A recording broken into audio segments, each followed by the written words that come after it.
దేవుని పిల్లలైన మీకందరికీ మన ప్రభు ప్రియరక్షకుడైన యేసుక్రీస్తు వారి నామమున శుభాభివందనాలండి. ప్రియులారా, ఈరోజు మరలా దేవుడు మీ దగ్గరికి నడిపించడం, మరలా వాక్యం చెప్పే అవకాశం ఇవ్వడం, పరలోకపు తండ్రి నాకు ఇచ్చిన చక్కటి అవకాశాన్ని బట్టి పరలోకపు తండ్రికి, అలాగే సంఘ సభ్యులైన మీకు అందరికీ నా యొక్క వందనాలు తెలియజేసుకుంటూ ప్రార్థన చేసుకుందాం. కళ్ళు మూసుకోండి. మమ్మను ప్రేమించిన మా దయగల కన్న తండ్రి దేవ, ఈ సోమవారమున నీ పిల్లలైన వారితో మరి ఒకసారి కలుసుకొని వాక్యాన్ని నేర్చుకున్నటకు మాకు ఇచ్చిన ఈ అవకాశాన్ని బట్టి వందనములు తండ్రి. దేవ, మేము వినువారు మాత్రమై ఉండక విన్న వాక్యాన్ని మా యొక్క జీవితంలో మరి ప్రవర్తిస్తూ దాని ప్రకారంగా జీవిస్తూ మీకిష్టులైన పిల్లలకు బ్రతకగలుగుటకు కృపను అనుగ్రహించమని వేడుకుంటూ, నీ పిల్లలైన వారికి తండ్రి చెప్పనగా కావలసిన జ్ఞానాన్ని అనుగ్రహించండి. వింటున్న వారికి ఆ వాక్యాన్ని గ్రహించి వాక్య ప్రకారంగా జీవించుటకు కృపను అనుగ్రహించండి తండ్రి. ఇక్కడ సేవ చేస్తూ ఎంతో దూరము నుంచి నీ పిల్లలైన వారిని మీ యొక్క జ్ఞానంలో నడిపించుటకు దూరం నుంచి వస్తున్న మీ కుమారుడు మా అన్నయ్య అయిన రత్నకుమార్ అన్నయ్యని జ్ఞాపకం చేసుకోండి. ఆయన ప్రయాణాలలో కానీ పనులలో కానీ ఇప్పటి వరకు ఎలాగైతే తోడుగా ఉన్నారో తండ్రి, ఇక ముందుకు కూడా తోడుగా ఉండి నడిపించండి. అన్నయ్య గారి కుటుంబాన్ని కూడా తండ్రి ఆశీర్వదించి మీ కాపుదలలో భద్రపరచమని వేడుకుంటూ, నీ కుమారుడు మా ప్రభువైన క్రీస్తు వారి పేరటి ప్రార్థన అడిగి వేడుకుంటున్నాం తండ్రి, ఆమేన్. ప్రభునందు దేవుని పిల్లలైన మీకందరికీ మన ప్రభు పరిరక్షకుడైన యేసుక్రీస్తు వారి నామమున శుభాభివందనాలు. ప్రియులారా, మరి ఈ జాలరపేటకు అనేక సార్లు మీ మధ్యకు దేవుని కృప వలన వస్తూనే ఉన్నాం. వచ్చిన ప్రతిసారి మేము నా ఆత్మీయతలో నడిపించుటకు అనేక విలువైన సంగతులు తెలియజేస్తూనే వచ్చాం. అదే విధముగా ఈరోజు కూడా ఒక చక్కటి అంశాన్ని లేదా చక్కటి వాక్యాన్ని నేర్చుకుందాం. నేర్చుకోవడమే కాకుండా పాటించుటకు ప్రయత్నిద్దాం. ప్రియులారా, పాపము చేసి పోగొట్టుకున్నది ఏంటి? మరలా చెబుతున్నాను, పాపము చేసి పోగొట్టుకున్నది ఏంటి? పాపం చేసి పోగొట్టుకోవడం ఏంటి? లోకంలో ప్రాణం పోగొట్టుకున్న వారిని చూశారు కదా మీరందరూ.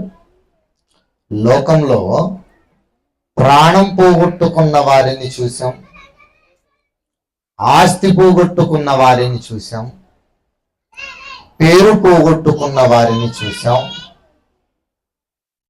కానీ పాపము చేసి పోగొట్టుకున్నది ఏంటో ఎవరినైనా చూసామా? పేరు పోగొట్టుకున్న వ్యక్తిని చూశాం, డబ్బు పోగొట్టుకున్న వ్యక్తిని చూశాం, లోకంలో గౌరవాన్ని పోగొట్టుకున్న వ్యక్తిని చూశాం. లోకంలో పోయిన వారిని చూశాము, కానీ పాపము చేసి పోగొట్టుకున్నవారు లేకపోతే పాపము చేసి పోగొట్టుకున్న వ్యక్తులను మనం చూశామా అంటే దీనిని చూడాల్సిన అవసరమే లేదు. అవునా కదండి? పేరు అనుకోండి, సంపాదించుకున్న వ్యక్తి పోగొడితే పిల్లలు పోగొట్టినా లేకపోతే ఇంటిలో ఉన్నవాళ్ళు పోగొట్టినా పేరు పోయినందుకు అతను బాధపడతాడు. ఎందుకు? పేరు సంపాదించుకున్నాను, మంచి పేరు. మరికొందరు డబ్బు సంపాదిస్తారు, ఆ డబ్బు పోయిందనుకోండి సంపాదించిన వ్యక్తే బాధపడతాడు. సంపాదించిన వ్యక్తి బాధపడతాడా? పోగొడితే జూదమాడి పోగొడుతూ ఉంటారు, లేదా అలవాట్లకు బానిసై పోగొడుతూ ఉంటారు, త్రాగుడుకు కానీ, లేకపోతే ఏదో లోకంలో ఎన్నో రకాలు ఉన్నాయి, వ్యసనాలకు అలవాటైపోయి పోగొట్టుకునే వారు ఉంటారు. డబ్బులు పోగొట్టుకున్న వారిని చూసాము, పేరును పోగొట్టుకున్న వారిని చూసాము. పాపము చేసి అసలు పోగొట్టుకున్నదేంటో ఏ రోజైనా చూసామా మనం? ఇంతకు పాపం చేసిన వారెవరు? పాపము చేయడం వల్ల పోయిందేంటి? మనకది ప్రయోజనం. పాపము చేయడం వల్ల మనకు పోగొట్టుకున్నది ఏంటి తెలియాలలేదు మనకు. ఇంతకీ దేవుడు ఏం చెబుతున్నాడు ఈ పాపం గురించి? పాపము గురించి దేవుడు ఏం మాట్లాడుతున్నాడు మనం చాలాసార్లు నేర్చుకున్నాం, విన్నాం. ఒకసారి మరలా ఆ మాటను చదువుకొని ముందుకు వెళదాం. యోహాను గారు రాసిన మొదటి పత్రిక 3వ అధ్యాయము 4వ వచనం. యోహాను గారు రాసిన పత్రిక మొదటి అధ్యాయము, మొదటి పత్రిక 3వ అధ్యాయము 4వ వచనం. ఏ దాని గురించి మాట్లాడుతున్నాడు చూడండి ఇక్కడ. పాపము చేయు ప్రతివాడు. ఏం చేసే వ్యక్తి? పాపము చేసే వ్యక్తి గురించి మాట్లాడుతున్నాడు. అవునా కదా? పాపం చేసే వాళ్ళ కోసమేనా దేవుడు మాట్లాడుతున్నది? పరిశుద్ధుల కోసం మాట్లాడుతున్నాడా? పాపము చేయు ప్రతివాడు అంటున్నాడా? పాపము చేసిన వాళ్ళ గురించి మాట్లాడుతున్నాడా? మనం అందరం చక్కగా దీని గురించి మాట్లాడామనుకోండి, పాపము చేయు ప్రతివాడు అనేసరికి ఎక్కడికి వెళ్ళిపోతాం? ఏదైనా తోటలోకి వెళ్ళిపోయి ఆదాము అవ్వల దగ్గరికి వెళ్ళిపోయి పండు తెంపుకొని తిని పాపం చేశారు. బాగా తెలుసు మనకిది, అన కదా బ్రదర్? మనం ఎక్కడికి వెళ్ళిపోతాం? అందరూ ఏదైనా తోటలోనికి వెళ్ళిపోయి పండు తెంపుకొని తిన్న దగ్గరికి వెళ్ళిపోతాం. ఏంటి అయింది అక్కడ? పాపం. ఎవరు చేశారు? ఆదాము హవ్వ. పాపము చేయు ప్రతివాడు ఏది అతిక్రమిస్తున్నారట? ఆజ్ఞ. ఎవరు పెట్టారు ఆజ్ఞ? ఎవరిస్తారు ఆజ్ఞ? ఈరోజు ఆంధ్రప్రదేశ్ భారతదేశంలో ఉన్నాం మనం. ఆంధ్రప్రదేశ్ భారతదేశంలో విశాఖపట్నంలో నివసిస్తున్న మనకు రూల్స్ లేదా ఆజ్ఞలు ఎవరు పెడతారు? సెంట్రల్ గవర్నమెంట్ నుంచి మోదీ ప్రభుత్వం వారైనా పెట్టాలి, లేదా కేంద్ర ప్రభుత్వం నుంచి స్టేట్ ప్రభుత్వం నుంచి చంద్రబాబు నాయుడు గారు కానీ లేకుంటే పవన్ కళ్యాణ్ గారు కానీ పెట్టాలి. వాళ్ళు పెట్టిన ఆజ్ఞ అతిక్రమించారనుకోండి, పాపం వచ్చింది. ఏ రోజైనా మీకు ఫైన్ వచ్చింది మీకు? అంటే వాళ్ళు పెట్టిన ఆజ్ఞల వలన పాపం ఏ రోజైనా మీకు వచ్చిందా? ఏమొచ్చింది? ఫైన్స్ వచ్చాయి అంతే. ఇక్కడ పెట్టిన ఆజ్ఞ మనిషి పెట్టేది కాదు. ఇక్కడ ఎవరు పెడుతున్నారు ఈ ఆజ్ఞ? దేవుడు. బాగా తెలుసు కదండి మనకి. రైట్. ఇప్పుడు మరలా చదవండి. పాపము చేయు ప్రతివాడు. అంటే ఇప్పుడు ఆజ్ఞ అతిక్రమిస్తున్నారంటే ఏం చేస్తున్నాడు అన్నమాట? పాపము చేస్తున్నారంటే ఏమి అతిక్రమించాడన్నమాట? ఆజ్ఞ. ఇంతకీ ఆజ్ఞ అతిక్రమించడం ఏంటి? ఈ ఆజ్ఞ అతిక్రమించడం ఏంటి? చదవండి ముందుకి. ఆజ్ఞ అతిక్రమమే పాపము అన్నాడండి. ఆజ్ఞ అతిక్రమమే పాపం. ఆజ్ఞ లేదనుకోండి, పాపం ఉంటుందా? ఉండదా? ఆజ్ఞ ఉంటేనే పాపం ఉంటుంది. నిజమేనా? ఆజ్ఞ అతిక్రమిస్తే ఏమొస్తుంది? రైట్. పాపము చేయడం వలన పోగొట్టుకునేది ఏముంది చెప్పండి? అబద్ధం ఆడడం వల్ల మీరు ఏమైనా పోగొట్టుకున్నారా? ఆజ్ఞలు తెలియాలి కదా మనకి ఇంతకీ. రైట్. ఆజ్ఞలు ఏమున్నాయి? దేవుడైన యెహోవానే పూజించాలి ఒక ఆజ్ఞ. నిన్ను వలె నీ సహోదరుని ప్రేమించాలి రెండవ ఆజ్ఞ. నరహత్య చేయకూడదు ఆజ్ఞ. వ్యభిచరించకూడదు ఆజ్ఞ. దొంగతనం చేయకూడదు ఆజ్ఞ. ఆజ్ఞలేనా కదివి? ఇప్పుడు ఈ ఆజ్ఞలు అతిక్రమించామనుకోండి, ఇంతకీ ఆజ్ఞలు మనకా ఇజ్రాయేలీలక? ఇజ్రాయేలీలకే. ఈ ఆజ్ఞలు ఎవరికి? ఇజ్రాయేలీలకి ఇచ్చిన ఆజ్ఞలు మనకు లేవా? అవి ఇజ్రాయేలీలకే కదా ఇచ్చాడు. అవి లేవా మనకి? తీసేసాడా మనకేమైనా? అవి ఆజ్ఞలు కొట్టివేయబడలేదు. ఈ ధర్మశాస్త్రములో ఇవ్వబడిన ఈ ఆజ్ఞలు ఏవైతే ఉన్నాయో అవి కొట్టివేయబడలేదు, ఆచారాలు కొట్టివేయబడ్డాయి. బాగా అర్థమవుతుంది కదా మీకు? అర్థం కావట్లేదు. ధర్మశాస్త్రములో ఇవ్వబడిన ఆజ్ఞలు కొట్టివేయలేదు. నరహత్య చేయకూడదు, కొట్టేశాడు దేవుడు. దొంగతనం చేయకూడదు, కొట్టేశాడు దేవుడు యేసుక్రీస్తు వారు. వ్యభిచరించకూడదు, కొట్టేశాడా? అబద్ధ సాక్ష్యం పలుకోకూడదు, కొట్టేశాడా? ధర్మశాస్త్రములో వ్రాయబడిన ఆచారాలున్నాయి, అవి తీసేశాడు. ఆజ్ఞలు, క్రొత్త ఆజ్ఞను మీకు వ్రాయటలేదు కానీ ఏ ఆజ్ఞ రాస్తున్నాడు? పాతదే. ఇదిగో ప్రేమలో సమస్తం ఇమిడి ఉన్నది. ఆజ్ఞలన్నీ ఉన్నాయంటే ప్రేమలో ఏమున్నాయి? ఆజ్ఞలు ఉన్నాయి. అంటే ఆజ్ఞలు ఉన్నాయా లేదా? ఓకే, అర్థమైంది కదా ఇది మీకు ఇక్కడికే.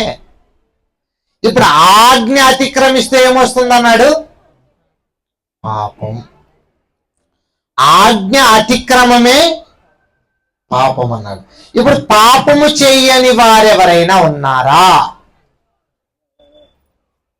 పాపము చేయని వారు, అబద్ధం ఆడని వారు, నరహత్య చేయని వారు, దొంగతనం చేయని వారు ఉన్నారు ఎవరైనా?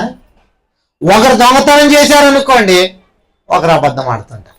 ఒకరు అబద్ధం ఆడారు అనుకోండి, ఒకరు మోసం చేస్తుంటారు. ఒకరు మోసం చేశారనుకోండి, ఒకరు కప్పి పెడుతుంటారు. అంటే ఆజ్ఞను అతిక్రమించే వాళ్ళే తప్ప ఆజ్ఞను పాటించే వాళ్ళు ఎవరు లేరన్నమాట. మరి ఇప్పుడు ఆజ్ఞను అతిక్రమించడం వల్ల ఏమైపోతుంది? ఆజ్ఞను అతిక్రమించడం వల్ల ఏమైపోతుంది? పాపం. అవును కదా? ఏం మరలా చదవండి. యోహాను రాసిన మొదటి పత్రిక 3వ అధ్యాయము 4వ వచనం. పాపము చేయు ప్రతివాడు ఏం అతిక్రమిస్తున్నాడు? ఆజ్ఞ. ఎవరిచ్చిన ఆజ్ఞ? దేవుడిచ్చిన ఆజ్ఞ. ఇప్పుడు దేవుడు ఇచ్చిన ఆజ్ఞను అతిక్రమించడము వలన ఏదెను తోటలో ఆజ్ఞను అతిక్రమించారు ఆదాము. ఆజ్ఞ అతిక్రమం ఏమైంది? వాళ్ళకి పాపమైంది. ఇప్పుడు పాపం అయిపోవడం వల్ల ఏమొచ్చింది? అంటే వాళ్ళు పోగొట్టుకుంది ఏంటి? ఇప్పుడు అక్కడ వాళ్ళు పోగొట్టుకుంది ఏంటి? ఆదామవ్వలు సంపాదించుకున్నారా, పోగొట్టుకున్నారా? మరణాన్ని సంపాదించుకున్నారు. మరి పోగొట్టుకుంది ఏంటి ఇప్పుడు వాళ్ళు? కదా, వారు పోగొట్టుకున్నది ఏంటో తెలియాలా లేదా మనకి? మరణం వచ్చింది. ఓకే, మరణం వచ్చింది, అందరూ చచ్చిపోతాం. ఎలాగైనా చావచ్చు, ప్రమాదంలోనైనా చనిపోవచ్చు, పడుకొనైనా చచ్చిపోవచ్చు, హార్ట్ అటాక్ అయినా రావచ్చు, సముద్రంలోనైనా పడిపోవచ్చు. ఎలా పోతామో ఎవరికి తెలియదు కదా. రైట్. మరణం వచ్చిందంటే వాళ్ళ పోగొట్టుకుంది ఏంటి? ఇప్పుడు ఆదామవ్వలు మరణం వచ్చింది కదా, పోగొట్టుకుంది ఏంటి? ఏం పోగొట్టుకున్నారు? ఏంటి పోయింది? అర్థమవుతుంది కదా నేను చెప్పేది? ఏదైనా కొద్ది కష్టంగా ఉంది ఓకేనా? అర్థమవుతుంది కదా? అది ప్రశ్నగానే ఉంటుంది, కానీ అర్థం చేసుకోవడానికి ప్రయత్నించండి. పోగొట్టుకున్నది ఏంటి? ఏదైనా తోటలో పోగొట్టుకున్న ఉన్నాయి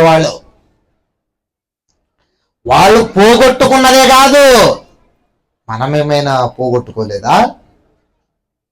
మనమేమైనా పరిశుద్ధులమేమో, మన గురించి మనము పరీక్షించుకుందాం. మనమేమైనా పరిశుద్ధులమా? మన గురించి దేవుడు ఏమన్నాడు? మన గురించి మాట్లాడుతున్నది ఏంటి? ఆదాము గారు పాపం చేశారు. మన గురించి ఏం మాట్లాడుతున్నారు? ఆదాము గారి కోసం ఏం మాట్లాడుతున్నాడు? రోమిలకు రాసిన పత్రిక 5వ అధ్యాయము, రోమిలకు రాసిన పత్రిక 5వ అధ్యాయము 12వ వచనం చూడండి. ఇట్లుండగా మనుషుని ద్వారా పాపమును, ఎవరి ద్వారా? మనుషుని ద్వారా పాపము, ఇట్లుండగా ఒక మనుషుని ద్వారా పాపమును, పాపము ద్వారా మరణమును. పాపము ద్వారా ఏంటి? చేపలు పట్టడానికి వెళ్ళారనుకోండి, చేపల ద్వారా ఏమొస్తాయి మీకు? డబ్బులు వస్తాయి. డబ్బుల ద్వారా ఏమొస్తాయి? ఇంట్లోకి సరుకులు వస్తాయి, పిల్లలకు చాక్లెట్లు వస్తాయి, కొత్త బట్టలు వస్తాయి. డబ్బు వస్తే ఏమొచ్చాయి? అన్నీ వచ్చాయి. చేప ద్వారా ఎన్ని వచ్చాయి మీకు? ఇన్ని వచ్చాయి. మరి ఇప్పుడు ఒక మనుషుని ద్వారా ఏమొచ్చిందట? పాపమును. పాపము ద్వారా ఏమొచ్చింది అంటే, మరణం వచ్చిన తర్వాత ఏమవుతుందో చూడండి ఇక్కడ. లోకములో ఎలాగు ప్రవేశించెనో అలాగునే, అంటే లోకంలో ఏం ప్రవేశించింది అన్నమాట? లోకంలో ఏముంది ఇప్పుడు? పాపం ఉంది. నిజమేనా? లోకంలో ఏముంది? లోకములో ప్రవేశించిన పాపం ఊరికే ఉందా? ఫలిస్తూ వెళ్ళిపోయిందా? ఫలించింది కదా. ఆదాము అవ్వల దగ్గర ప్రారంభమైంది. వారి గర్భాన పుట్టిన కయ్యను కాటేసిందా లేదా? హేబేలు చచ్చిపోయాడా లేదా? చచ్చిపోయాడు కదా. అంటే ఇప్పుడు పాపము మనుషులందరూ చేసి ఏమైపోతున్నారు? ఇప్పుడు మరణిస్తున్నారు.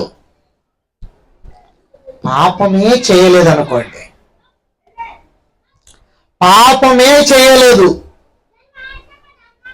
మరణిస్తాడా? మరణించడా? పాపం చేయలేదు, మరణం వస్తుందా? రాదా? వస్తుందా? అదేంటి రాకూడదు కదా? ఇప్పుడు పాపము ద్వారా కదా మరణం, అలా కదండి. పాపము ద్వారా మరణం వచ్చినప్పుడు మరణము పాపము చేయని వారి మీదకి రావాలా లేదా? రాకూడదు కదా లెక్క ప్రకారం. అయితే ముందుకు చూడండి, అందుకే ముందుకు చదవండి. అలాగునే మనుషులందరూ అంటే ఏమైపోయారట? మనుషులందరూ ఏమైపోయారు? పాపులైపోయారు. ఇప్పుడు పాపం చేయని వాళ్ళు లేరా? ఆలోచించండి. పాపం చేయని వాళ్ళు లేరా? ఉన్నారా? లేరా? పాపము చేయని వాళ్ళు లేరా? ఉన్నారా? ఎవరున్నారు? ఎవరైనా ఉంటేనే కదా తెలుస్తుంది. ఉన్నారా? లేరా? యేసుక్రీస్తు వారు వదిలేయండి. ఇంకెవరు లేరా? కిందికి చదవండి. ఇప్పుడు కిందికి చదవండి. మరణము అందరికి సంప్రాప్తమాయను. మనుషులందరూ పాపము చేసినందున మరణము అందరికి సంప్రాప్తమాయను. ఎలనగా ధర్మశాస్త్రము వచ్చినది గనుక పాపము లోకములో ఉండెను గాని ధర్మశాస్త్రము లేనప్పుడు పాపము ఆరోపింపబడదు. 14 చూడండి.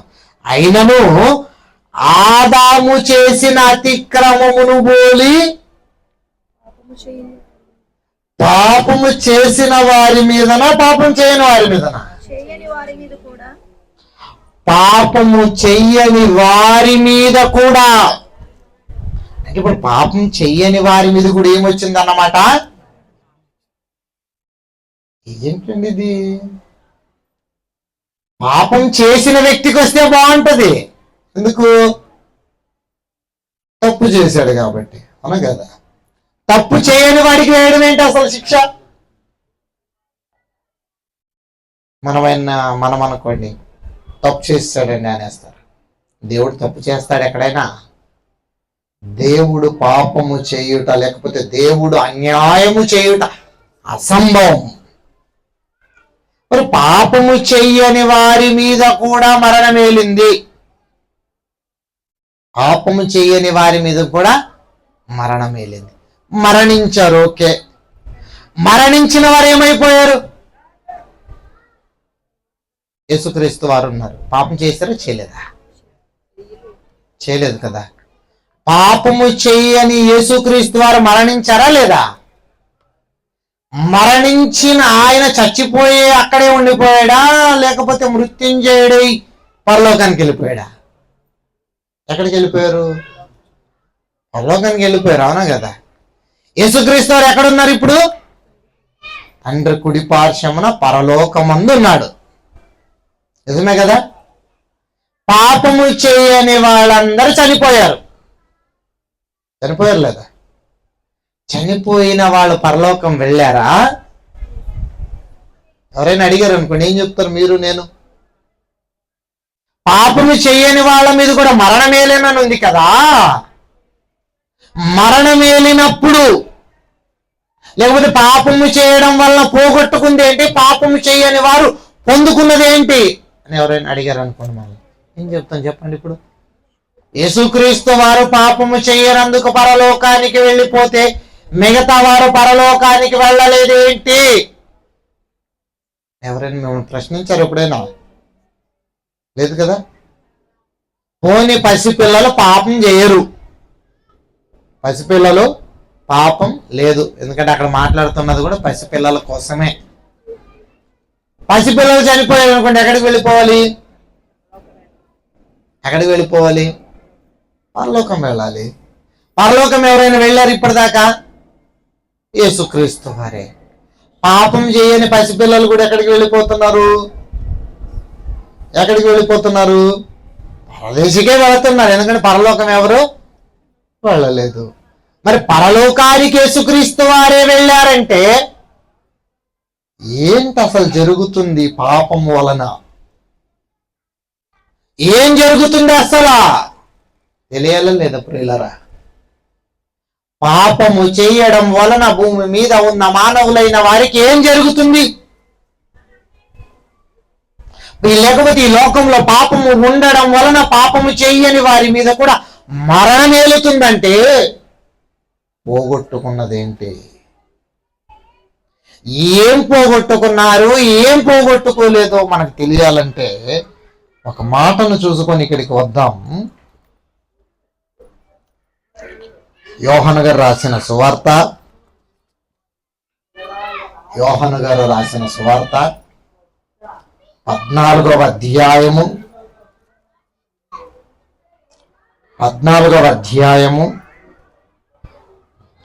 6వ వచనం. యేసుక్రీస్తు వారు చెబుతున్నారు ఏంటంటే, నేనే మార్గం, సత్యం, జీవం.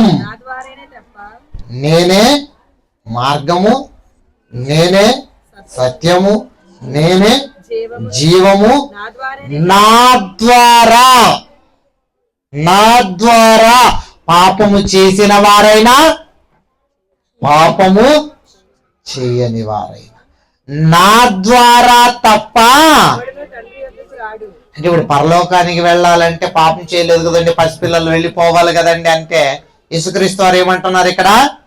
నా ద్వారానే నా ద్వారానే. అంటే ఇప్పుడు పరలోకానికి ఎవరు తీసుకుని వెళ్ళాలి? యేసుక్రీస్తు వారే. అయితే ఈ పాపము చెయ్యని వారు పరదేశికి వెళ్ళిపోయారు కదా. మరి పాపము చేసిన వారి పరిస్థితి, పాపం చేసిన వారి పరిస్థితి నా ద్వారానే వెళ్ళాలి. అది మనకు క్లారిటీ వచ్చింది కదా. ఎందుకంటే యేసుక్రీస్తు వారే పరలోకానికి తీసుకొని పోవాలి. ఎవరైనా కానీ, మీరైనా, నేనైనా, పరిశుద్ధులైనా, విశ్వాసులైనా, పసిపిల్లలైనా, ఎవరు పరలోకం వెళ్ళాలన్నా నా ద్వారానే. నేను తప్ప ఎవరు తీసుకొని పోలేరు. మరి ఇప్పుడు ఎవరు తీసుకొని పోలేరు అన్నప్పుడు యేసుక్రీస్తు వారు పాపమే చేయకుండా పరలోకానికి వెళ్ళిపోయారు. తీసుకెళ్ళిపోవాలి కదా పాపం చేయని వాళ్ళని. అవును కదండి. వెళ్ళిపోయేటప్పుడు తీసుకుపోవాలా లేదా? పాపం చేశారు కాబట్టి వదిలేసి వెళ్తే బాగుంటుంది. తీసుకొని వెళ్ళేది ఎప్పుడు? రెండవ రాకడలో. మరి ఇప్పుడు ఎందుకు మనల్ని అందరినీ ఇక్కడ వదిలేసి పరదేశిక పరిశుద్ధులను పంపిస్తూ పాపం చేసిన వారే పోగొట్టుకున్నది ఏంటో తెలియాలనుకున్నాడు ఆయన. అసలు ఏం పోగొట్టుకున్నారు మీరందరూ? మనమందరం ఏం పోగొట్టుకున్నాం? బంగారం పోయిందా? వెండి పోయిందా? వజ్రాలు పోయాయా? ఆదాము అవ్వల దగ్గర నుంచి భూమి మీద ఉన్న మానవులైన వారు పాపం చేయకుండా ఉన్నవారు ఎవరు లేరు, అందరు చేసేవాళ్ళే. ఆదాము మొదలుకొని భూమి మీద ఉన్న మానవులందరూ పాపం చేసినప్పుడు అబద్ధము, దొంగతనము, నేరము, హత్యలు అన్ని చేశారు. పేరు పోయిందనుకోండి, సంపాదించుకుంటారా లేదా? వచ్చేస్తుందండి. డబ్బు పోయిందనుకోండి, సంపాదించుకుంటారా లేదా? వచ్చేస్తుంది. మరి పాపము చేసి పోగొట్టుకున్న దాన్ని సంపాదించుకోవచ్చా లేదా? అసలు పోగొట్టుకున్నది ఏంటి తెలియాలంటే యోహాను గారు రాసిన సువార్త 17వ అధ్యాయము 1వ వచనం. యేసు ఈ మాటలు చెప్పి యేసుక్రీస్తు వారు చెబుతున్న మాటలండి. యేసు ఈ మాటలు చెప్పి ఆకాశము వైపు కన్నులెత్తి ఇట్లా ఎక్కడ చూస్తున్నాడండి? ఆకాశము వైపు కన్నులెత్తి ఆకాశము వైపు కన్నులెత్తి నేను తండ్రి చూడండి ప్రియులరా, ఇట్లా నేను తండ్రి, గడియ వచ్చి ఉన్నది, నా గడియ సమీపించింది, నా చావు దగ్గరకు వచ్చింది. చావు దగ్గరకు వచ్చిందంటే మనం ఏం అడుగుతాం చెప్పండి? అర్జెంట్గా మనవరాలు ఎక్కడుందో పిలవండి చచ్చిపోయింది. అర్జెంట్గా మనవాడు ఎక్కడో స్కూల్లోనో బయట ఎక్కడో ఉన్నాడు, అర్జెంట్గా పిలవండి. నోట్లో నీళ్ళు వేస్తే చచ్చిపోతుంది. కాబట్టి మనం ఏం చేయాలి? నీళ్ళు వేయాలి, చంపేయాలి. అవునా కదా? లేదనుకోండి, ఎక్కడైనా దూరం వెళ్ళారనుకో, వెళ్ళే ప్రయాణాలు ఉన్నాయనుకోండి, చచ్చిపోయే పరిస్థితిని పెట్టుకుని నువ్వు ఎక్కడికి వెళ్తావు? చచ్చిపోయకపో, పాతేసి. అన్నా కదండి. మనం అడిగేది ఏంటి? చనిపోతుందంటే బంధువుల దగ్గర ఉండాలి, చనిపోతుందంటే పిల్లల దగ్గర ఉండాలి. చనిపోతున్నారంటే మనం ఆలోచించేది ఏంటి? ఏం ఆలోచిస్తాం? అందరిని సెటిల్ చేసి నేను చచ్చిపోవాలి. యేసుక్రీస్తు వారు ఏమంటున్నారు ఇక్కడ? నా గడియ సమీపించింది, నా చావు దగ్గర పడింది. కాబట్టి ఏమంటున్నాడు చూడండి, చదవండి. నీ కుమారుడు నిన్ను మహిమపరిచినట్లు యేసుక్రీస్తు వారు ఏం చేశారట? యేసుక్రీస్తు వారు ఏం చేశారు? తండ్రిని మహిమపరిచాడండి. ఎవరిని మహిమపరిచాడు? తండ్రిని మహిమపరిచాడు. నీ కుమారుడు నిన్ను మహిమపరిచినట్లు నీ కుమారుని మహిమపరచుము. ఏమి చేయమని చెబుతున్నాడండి ఇక్కడ? ఏం చేయమంటున్నాడు? నీ కుమారుని యేసుక్రీస్తు వారిని తండ్రి మహిమపరచాలని కోరుకుంటున్నాడు. అవునా కదా? కనుక ముందుకు చదవండి ఇప్పుడు. నీవు నీ కుమారునికి ఇచ్చిన వారికి అందరికీ ఆయన నిత్య జీవం అనుగ్రహించినట్లు. చూడండి, చాలా జాగ్రత్తగా చదవాలి ఇక్కడి నుంచి మీరు. ఎందుకంటే చాలా సార్లు ఏదో చదివేసుకొని వెళ్ళిపోతుంటారు ఈ మాటలు. చూడండి, చదవండి. నీవు నీ కుమారునికి ఇచ్చిన వారినందరినీ ఆయన నిత్య జీవం అనుగ్రహించినట్లు. ఏమివ్వాలి? నిత్య జీవం అనుగ్రహించి ఎవరికి ఇవ్వాలి? నీకా నాకా ఆయన కుమారునికి ఇచ్చిన వారికా? ఎవరికి? ఎక్కడే కన్ఫ్యూజ్ అయిపోతే ముందుకు ఎక్కడికి వెళ్తారు? నీవు నీ కుమారునికి ఇచ్చిన వారు. యేసుక్రీస్తు వారికి ఎవరిని ఇచ్చాడు? పరలోకపు తండ్రి అపోస్తలుల్ని ఇచ్చాడు. అపోస్తలుల తర్వాత క్రైస్తవుల్ని ఇచ్చాడు. ప్రారంభ సంఘం తర్వాత మనల్ని అందరిని ఇచ్చాడు. కుమారునికి ఇచ్చిన వాళ్ళమే కదా మనమందరము. క్రీస్తు శరీరానికి అంటుకట్టబడుతున్న వాళ్ళమే కదా. నీవు నీ కుమారునికి ఇచ్చిన వారికందరికీ ఏమివ్వాలి? నిత్య జీవము అనుగ్రహించునట్లు సర్వ శరీరుల మీద. అంటే ఇప్పుడు సర్వ శరీరుల మీద అధికారం ఎవరికి ఇచ్చాడట? యేసుక్రీస్తు వారికి. ముందుకు చదవండి. అద్వితీయ సత్యదేవుడనైనా నిన్ను నీవు పంపిన యేసుక్రీస్తుని ఎరుగుటయే నిత్య జీవము అన్నాడు. ముందుకు చదవండి. ఇప్పుడు మరలా పైన ఏం మాట్లాడుతున్నాడు, కింద ఏం మాట్లాడుతున్నాడు అలా కదండి. పైన అంతా ఏం మాట్లాడుతున్నాడు? క్రైస్తవ్యాన్ని, అపోస్తలులను ఆయనకి ఇచ్చిన వారికి నిత్య జీవం ఇచ్చే దాని గురించి మాట్లాడుతున్నాడు. కిందికి వచ్చేసరికి ఏం చెప్తున్నాడు? చేయుటకు నీవిచ్చిన పని నా పని పూర్తి చేశాను. నా పని చేయుటకు నీవు నాకు ఇచ్చిన పని సంపూర్ణముగా నెరవేర్చి భూమి మీద నిన్ను మహిమపరిచితిని.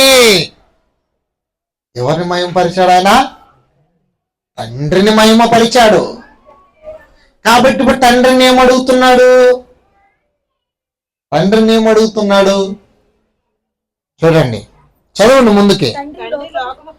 తండ్రి లోకము పుట్టక మునుపు నీ యొద్ద నాకు ఏ మహిమ ఉండెనో ఆ మహిమతో ఇప్పుడు నన్ను నీ యొద్ద మహిమపరచుము. తండ్రి దగ్గర యేసుక్రీస్తు వారు మహిమపరచబడితే ఆయన తండ్రి యేసుక్రీస్తు వారికి ఇచ్చిన వారందరూ నిత్య జీవం ఎలా పొందుతారు? అర్థమైంది కదా నా ప్రశ్న?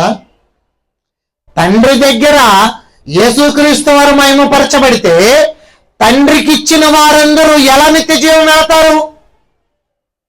మీరు వెళ్తారా ఎలాగైనా? మరి ఏం మాట్లాడాడు? 2వ వచనంలో నీవు నీ కుమారునికి ఇచ్చిన వారినందరినీ ఆయన నిత్య జీవం అనుగ్రహించినట్లు. అంటే కుమారునికి ఇచ్చిన వారికి అందరికి యేసుక్రీస్తు వారు నిత్య జీవం అనుగ్రహించాలి. కాబట్టి ఇదిగో చేయుటకు నీవు నాకు ఏ పని అయితే ఇచ్చావో ఆ పనిని పూర్తి చేసుకొని ఎక్కడికి? నీ దగ్గరికి వచ్చేస్తాను. లోకం పుట్టక ముందు నీ యొద్ద నాకు ఏ మహిమ ఉండేనో ఇప్పుడు ఏం చేయి? నాకు ఆ మహిమ ఇవ్వాలి. ఏ మహిమ ఇవ్వాలి?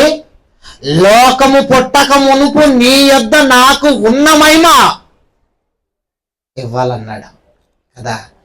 మనకివ్వడా ఆ మహిమ? మనకివ్వడా? పోనీ ఇచ్చాడా? భవిష్యత్తులో ఇస్తాడా? ఆలోచించండి. మనకి ఇచ్చాడా? ఇస్తాడా? పరలోకం వెళితే ఆ మహిమ వస్తుందా మనకి? ఆలోచించండి. ఇవ్వలేదా మనకు ఆ మహిమ? ఇవ్వలేదనుకోండి దేవుడు పక్షపాతి అయిపోతాడు. ఆయన సమానుడు అవ్వడు. యేసుక్రీస్తు వారిని ఒకలాగా మనల్ని ఒకలా చూసినట్టు అవుతుంది కదా. ఇచ్చాడా లేదా? ఏం చేశాడో బైబిల్ నుంచి చూద్దాం. యోహాను గారు రోమీయులకు రాసిన పత్రిక 3వ అధ్యాయము 23వ వచనం. ఆయన మనలను తనతో పాటు కూర్చుండబెట్టాను అన్నట్టు క్రీస్తుతో పాటు కూర్చుండబెట్టాను అన్నట్టు కొలిసి వెళ్ళి చూడండి. క్రీస్తుతో పాటు కూర్చుండబెట్టాను. ఏ భేదము లేదు. ఏం చేశారు? పాపమే చేశారు. ఏ పాపం? దేవుడు వద్దన్నదే. దొంగిల్లొద్దు అని చెప్పి అనుకుని దొంగతనం చేసుకుని వచ్చేస్తాం. అబద్ధం చెప్పొద్దు అన్నాడు అనుకో, ఇటు నుంచి అటు చెప్పి అటు నుంచి ఇటు చెప్పి వచ్చేస్తాం. దేవుడు వద్దన్నది చేసేసాం కాబట్టి అందరూ పాపము చేసి పాపము చేసి దేవుడు అనుగ్రహించు అనుగ్రహించు మహిమను పొందలేకపోతున్నారు. నీకు మహిమ ఉందన్నమాట. అనుగ్రహించే మహిమ నీకేమైపోయింది? యేసుక్రీస్తు వారు ఎలాగైతే చేయుటకు నీవు నాకు ఇచ్చిన పనిని సంపూర్తి చేశాను, ఇదిగో తండ్రి లోకము పుట్టక మునుపు నీ యొద్ద నాకు ఏ మహిమ ఉండెనో ఆ మహిమతో ఇప్పుడు నన్ను మహిమపరచు. ఇక్కడేం మాట్లాడుతున్నాడు? అందరూ పాపము చేసి పాపం చేయకపోతే నీకు ఉంది మహిమ. దేవుడు యేసుక్రీస్తు వారికి ఒకటే పరలోకం వెళ్ళిపోయాక ఇస్తాడు, మనకి ఇవ్వలేదు అనకండి. యేసుక్రీస్తు వారు ఎక్కడ పుట్టారు? పరలోకంలో. మనం ఎక్కడ పుట్టాం? భూమి మీద ప్రవేశించాం. నీవు అప్పటికే పుట్టి ఉంటివి, నీవు బహువృద్ధుడవు. ఎవరి గురించి అన్నారు? యోబు గారి గురించి అన్నారు, మన గురించి మాట్లాడారు. మనము పుట్టామా? తండ్రిలో పుట్టాం. తండ్రిలో పుట్టిన మనం ఈ లోకంలోనికి వచ్చిన మనము మరలా ఎక్కడికి వెళ్ళాలి? అక్కడికి వెళ్ళాలి. అక్కడికి వెళ్ళాలి అంటే ఆ మహిమ నీకు కావాలంటే నువ్వేం చేయకూడదు? ఇప్పుడు పాపం చేయకూడదు. మనం పాపం చేసామా చేయలేదా? మనము చేసాము. ఇంకా చెప్పాలంటే దొరుకుతున్నాం. అందులో పుట్టిన పిల్లాడు అదేదో ఉంటా చూసారా, బాత్రూమ్కి వెళ్ళి పాస్కి వెళ్ళి అందులో దొరుకుతుంటాడు కదా, అలా కూడా దొరలట్లేదు. మనము పంది ఉంటుంది చూసారా, ఎక్కడ వచ్చి ఉంటుందో లోకమంతా అలా దొరిలేస్తుంది అందులో. నిజమంటారు అబద్ధం అంటారు? ఇది అందరండి పాపము చేసేశారు. ఏం పోయింది అన్నమాట ఇప్పుడు మనకి? దేవుడు మన కొరకు దాచి ఉంచిన మహిమ ఉందా పోయిందా? పోయింది. మరి ఇప్పుడు ఎలాగా? ఇప్పుడు మన పరిస్థితి ఎలాగా? మన పరిస్థితి ఎలాగా? ఇప్పుడు మన పరిస్థితి ఎలాగా? అసలు లోకం పుట్టక ముందు యేసుక్రీస్తు వారు ఎందుకు మహిమ కావాలనుకున్నారో తెలుసా? ఆయన పరలోకము వెళ్ళినప్పుడు నిన్ను కూడా ఆయనతో తీసుకు వెళ్ళాలనుకున్నాడు అక్కడికి. ఎలాగో తెలుసా? ఎఫెసీయులకు రాసిన పత్రిక 2వ అధ్యాయము 7వ వచనం. చూడండి, క్రీస్తు యేసు నందు ఆయన మనలను ఎవరితో? నీతో కాదు. ఎవరితో తెలుసా? క్రీస్తు వారితో మనలను ఆయనతో లేపి. ఎక్కడ పెట్టాడు మనల్ని లేపి? చూడండి, పరలోకమందు ఎక్కడ కూర్చున్నాం అన్నమాట మనము? ఎక్కడ? ఇక్కడే గట్టు మీద. ఎక్కడ కూర్చున్నాం మనం? లోకము పుట్టక ముందు మహిమ ఇస్తాను రండిరా అని దేవుడు పిలుస్తుంటే మహిమ వద్దు మాకు. ఏం కావాలి? పాపం కావాలి. వద్దు, తినొద్దు, చచ్చిపోతామని దేవుడు చెబితే ఆదాము వాళ్ళకు కథలోకి ఎలా ఉందంటది? ఉందండి. తర్వాత అందంగా ఉంది. అందులోకేమో రన్నింగే ఉంది. చూడడానికి తింటే ఆహారానికి ఇంకెలా ఉంటుందో అనే కదండి అనేసి తెంపుకొని తినేసి పాపము తెచ్చేశారండి. అంటే వాళ్ళు ఏం పోగొట్టుకున్నారన్నమాట? మహిమ, దేవుడిచ్చే మహిమను పోగొట్టుకున్నారు వాళ్ళు. భూమి మీద పాపం చేసిన వాళ్ళందరూ ఏం పోగొట్టుకున్నారు? మహిమ. ఇప్పుడు పోయిన మహిమ నీకు కావాలంటే, పోయిన మహిమ మరలా నీకు ఇవ్వాలంటే ఎవరు ఇవ్వాలి? యేసుక్రీస్తు వారే. అందుకే యోహాను రాసిన సువార్త 17వ అధ్యాయము 2వ వచనం, 3వ వచనం, 4వ వచనం చదవండి, ముగిస్తాను ఇప్పుడు. యోహాను గారు రాసిన సువార్త 2వ అధ్యాయం 17వ అధ్యాయం 2వ వచనం, 3వ వచనం, 4వ వచనం ఏం చెబుతున్నాడు? నీ కుమారుడు ఎలాగైతే భూమి మీద నిన్ను మహిమపరిచాడో కుమారుని మహిమపరచు. నీ కుమారుని ఇప్పుడు మహిమపరచు. నీవు నీ కుమారునికి ఇచ్చిన నీవు నీ కుమారునికి ఇచ్చిన వారు ఎందరైతే యేసుక్రీస్తు వారిని విశ్వసిస్తారో, ఎందరైతే యేసుక్రీస్తులోనికి బాప్తిసం పొంది క్రైస్తవుడు అవుతాడో, ఆయన నిత్య జీవం ఎందరైతే తండ్రి కుమార పరిశుద్ధాత్మను విశ్వసించి బాప్తిజం పొంది క్రైస్తవుడని పిలువబడతాడో వారికి ఏమిస్తాడో తెలుసా? నిత్య జీవం ఇవ్వాలి. నిత్య జీవం ఇవ్వాలంటే నిన్ను ఎక్కడికి తీసుకువెళ్ళాలి? ఎక్కడ కూర్చోబెట్టాలి నిన్ను? ఆయనతో కూడా కూర్చోబెట్టుకుంటాడు. కూర్చోబెట్టేసుకున్నాడా? కూర్చోబెట్టుకున్నాడు. నువ్వు కూర్చోవట్లేదు అంతే. ఆయన నిన్ను అక్కడ కూర్చోబెట్టుకోవాలనుకుంటే నువ్వేమో ఎక్కడ కూర్చోవడానికి ప్రయత్నిస్తావు? ఎక్కడ కూర్చోవడానికి కూడా రారు కొందరైతే. అంటే ఎలా ఉంది చెప్పండి పరిస్థితి? మహిమ పోగొట్టుకుంటున్నారా లేదా? పోగొట్టుకుంటున్నారా అందరు.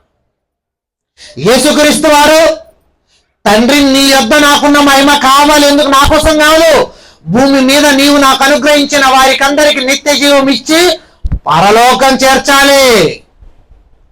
పరలోకం వెళ్ళాలంటే మార్గం నేనే. పాపం చేసిన వారికైనా పాపం చేయని వారికైనా అందరూ పరలోకం వెళ్ళాలంటే నా ద్వారానే తప్ప ఎవడునో పరలోకానికి రాడు. పరలోకానికి రావాలంటే పరిశుద్ధుడై ఉండాలి. అందుకే నేను మరణించాలి, మృత్యుంజయుడే పరలోకానికి వెళ్ళాలి. వెళ్ళిన తర్వాత అందరిని నాతో పాటు కూర్చోబెట్టుకోవాలి. మీరు ఎలా మారుతున్నారు? మీరు ఎలా మారుతున్నారు? పాపం చేసి పోగొట్టుకుంటున్నామే కానీ పొందుకుంటున్నామా? ఎక్కడ ప్రియులారా ఆలోచించండి. ఇప్పుడు చెప్పండి, పాపం చేసి అందరూ పోగొట్టుకుంది ఏంటి? దేవునితో కూర్చోవడం, మహిమను పోగొట్టుకోవడం. పోగొట్టుకున్నారు లేదు అందరూ? అది పోగొట్టుకున్నారు. ఏదైనా తోటలో ప్రతి చల్లపూట వస్తున్నాడండి దేవుడు. పాపం చేశారు, వచ్చాడా? ఏమైపోయింది? పోగొట్టుకున్నారు వాళ్ళు. మనము ఏదో పొందుకున్నారో పోగొట్టుకున్నామో, దేవునితో ఉన్నామో దేవునితో పోయామో, దేవునిలో నడుస్తున్నామా తప్పిపోయి తిరుగుతున్నామా? ఎలా ఉంది మన పరిస్థితి? దేవుని కంటే ఎక్కువగా, తల్లి కంటే ఎక్కువగా, తండ్రి కంటే ఎక్కువగా, బంధువుల కంటే ఎక్కువగా ప్రాణం ఎలా ఉందంటే ప్రాణం మీద బ్రతుకుతున్నారని అందరూ. దేవుని కోసం ఎవ్వరూ ఆలోచించట్లేదు. చివరికి ఒక మాట, లూకా గారు రాసిన సువార్త 9వ అధ్యాయం 24వ వచనం. లూకా గారు రాసిన సువార్త 9వ అధ్యాయం 24వ వచనం.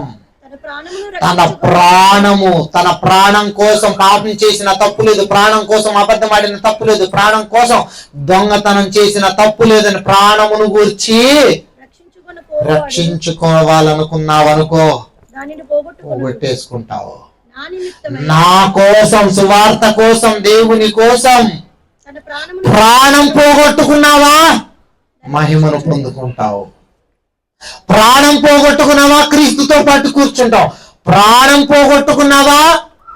దేవుని దగ్గరికి వెళ్ళిపోతాం. ప్రాణం కోసం ఏమి తినాలి, ఏమి త్రాగాలి, ఎలా బ్రతకాలి, దేవుడే లేడు, దేవుడే రాడు అని ఒకవేళ బ్రతికామా మన పరిస్థితి ఏంటో అస్సలు గుర్తించలేము. పాతాళముల కేకలు, పరలోకానికి చోటు లేదు. కనుక పోగొట్టుకున్నదేంటో మీకు అర్థమైంది అనుకుంటున్నాను. పాపము చేసి పోగొట్టుకున్నది పరలోకములో దేవుడిచ్చే మహిమ, పరలోకమే పోగొట్టుకున్నాం. యేసుక్రీస్తు వారి లోకానికి వచ్చి ఆ నిత్య జీవం ఇస్తానన్నాడు. అందుకే ఆయన ప్రాణం పోగొట్టుకున్నాడు. పరలోకానికి వెళ్ళి నన్ను కూర్చోబెట్టుకోవాలనుకుంటున్నాడు ఆయన. ఎందరూ మీ ప్రాణాలను ఆయనకి ఇచ్చి ఆయనతో పాటు కూర్చుంటారు? ఆలోచించుకోండి. మంచి నిర్ణయం తీసుకొని పరలోకాన్ని పొందుకోవాలని కోరుకుంటూ నా మాటలను ముగిస్తున్నాను. ప్రార్థన చేసుకుందాం. కళ్ళు మూసుకోండి. మమ్మల్ని ప్రేమించిన మా ప్రియ పరలోకపు తండ్రి, దేవా, ఇదిగో తండ్రి, పాపము చేసి పోగొట్టుకున్నది ఏంటో తెలుసుకున్నాం దేవా. అది పొందుకునేలాగా కృపను అనుగ్రహించండి. పాపము చేయక పరిశుద్ధులుగా బ్రతికి మీరున్న లోకానికి వచ్చి మీతో పాటు కూర్చొని మీ యొక్క సంతోషంలో పాలు పొందులాగిన కృపను అనుగ్రహించమని వేడుకుంటూ తండ్రి, జాలరపేటలో ఉన్న నీ పిల్లలైన వారందరూ చక్కగా వాక్యం నేర్చుకొని అనేకులుగా విస్తరించి అనేకులను మార్చి ముందుకు వెళ్ళగలుగుటకు కృపను అనుగ్రహించండి తండ్రి. ఇక్కడున్న నీ పిల్లలైన వారు వినువారు మాత్రమై ఉండక తండ్రి, మరలోకానికి వచ్చేవారిగా మారగలుగుటకు కృపను అనుగ్రహించమని వేడుకుంటున్నాం తండ్రి. దేవా, ఇక్కడికి వచ్చి సేవ చేసి వీరిని మీ మార్గంలో నడిపిస్తున్నారు రత్నకుమార్ అన్నయ్య గారిని మరి ఒకసారి మీ సన్నిధిలో జ్ఞాపకం చేసుకుంటున్నాం దేవా. తోడుగా ఉండండి, వీరిని చక్కటి మార్గంలో నడిపిస్తుండగా తగిన జ్ఞానం అనుగ్రహించి నడిపించమని వేడుకుంటున్నాం తండ్రి. దేవా, మేము మీ సేవలో ముందుకు వెళుతుండగా మీరే మాకు వెన్నంటూ ఉండి నడిపించమని ఈ కుమారుడు మా ప్రభువైన క్రీస్తు వారి పేరటి ప్రార్థన అడిగి వేడుకుంటున్నాం తండ్రి. ఆమేన్. అందరికీ వందనాలు.